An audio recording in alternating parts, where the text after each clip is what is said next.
Stephen House from Full-Time Devils. I'm outside White Hart Lane. I'm here with Ozzy. Ozzy, what have we just witnessed, my mate? 3-0. Utter capitulation from Manchester United. Was it? It wasn't unexpected, was it? I think it was. Because I didn't expect this to happen when we came here, but it's exactly the same thing that happened at Emirates. Only difference was that happened at the beginning of the game, this happened at the end of the game. But it's just sad to see, 1-0 wouldn't have been embarrassing. I know a draw would, I would be happy with a draw, but you see how just after the first goal, it just all went downhill from there. And you see as soon as Timothy Fosu-Mensah went off, that's when it all started crumbling. Isn't it crazy that an 18-year-old making I think it's his third, maybe his fourth appearance in the Premier League, was so pivotal to us. Martial goes through just before they score. He sticks it straight at the keeper when the net was begging for him to stick it in. That would have been 1-0 to United. And we're looking at a completely different game, aren't we? But they go up the other end of the pitch. Fosu-Mensah comes off, and we end up getting done with 3 fast goals like that. Like you said, shades of the Emirates. Yeah, exactly. But we didn't create enough today. That Martial chance was probably the only clear-cut chance we had. And it's just really sad to see. You've seen the Great Wall of China, now you've seen the Great Wall of Mensah. But you see, as soon as that wall went off, everything went through. And it's just sad to see. But again, David De Gea was good, but you see, it's exactly like the Emirates. Martial was the only standout player. I don't know what we really lacked today. Maybe Herrera, I don't really know. But it's just... even a draw here would have been good because now top 4, Man City won yesterday and now we've lost. I didn't think it was a disaster. Pretty much, I was saying I don't think it was a disaster if we didn't win here.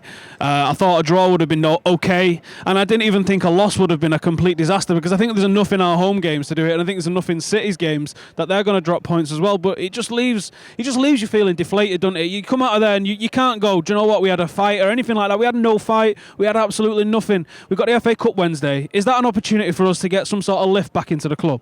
You saw West Ham yesterday. If we play like this against Spurs, imagine how we're going to be against West Ham. Hopefully we can get a trip to Wembley, but I'm not confident, especially after today. And you're right, a loss isn't that bad, but just to see us get destroyed 3-0 by Tottenham Hotspur, that's just a sad thing to see. But I think there's still a chance of top 4, but I don't know. But yeah, hopefully we can put off a sort of a fight against West Ham, and yeah, that will probably lift the season. But I don't know, who do you think is to blame for this result? Oh, you interview me now. There's a lot went wrong in there. I don't know why Rashford went off. I don't agree with the Young substitution. We're playing Ashley Young, who's predominantly for United, a left winger up front. For me, Martial is a centre forward and he's playing on the left. You've got Mata, who is a central midfielder or a central attacking midfielder, playing on the right wing. You've got a right winger playing in the middle. You've got Fosu-Mensah, who's a midfielder for me, playing at right back. The only player that was in his right position was the keeper.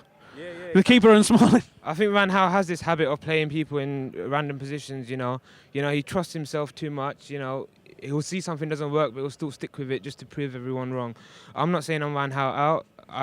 He can keep his job to the end of the season. Depending on how the season finishes, then I'll have my opinion on whether I think he should stay another year. But if we get top 4, win the FA Cup, I'm not too against him staying another year. I know we've seen some terrible football this year. It's been sickening to see that Manchester United are playing like that. But if he has his last year, he's had his clear out now. This summer, if there's anyone that even wants to come to Manchester United, they can come in and maybe he can do something. But if not him, then Jose Mourinho. Cheers.